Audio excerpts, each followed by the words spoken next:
گیسو جون، جانم. خط لبخند دارم، چی بزنم؟ رتینول.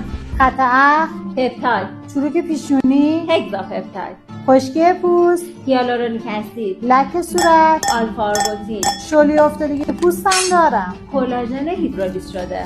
خب اینا که خیلی زیاد شد، یه محصول به من بگو که همه اینها رو بتونم با هم دیگه اوکی کنم. اگه میخواید فقط با یه دونه محصول خیلی اقتصادی، دائمی و بدون بازگشت تمام مشکلات تو برطرف کنی، این پایین عدد 88 رو برام ارسال کن، دایرکتتو چک کن. فقط قبلش باید حتما فالوم داشته باشی. گیسو جون، جانم. خط لبخند دارم، چی بزنم؟ رتینول.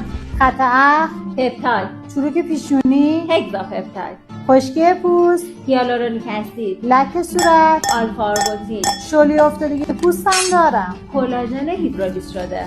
خب اینا که خیلی زیاد شد، یه محصول به من بگو که همه اینها رو بتونم با هم دیگه اوکی کنم. اگه میخواید فقط با یه دونه محصول خیلی اقتصادی، دائمی و بدون بازگشت تمام مشکلات تو برطرف کنی، این پایین عدد 88 رو برام ارسال کن، دایرکتتو چک کن. فقط قبلش باید حتما فالوم داشته باشی.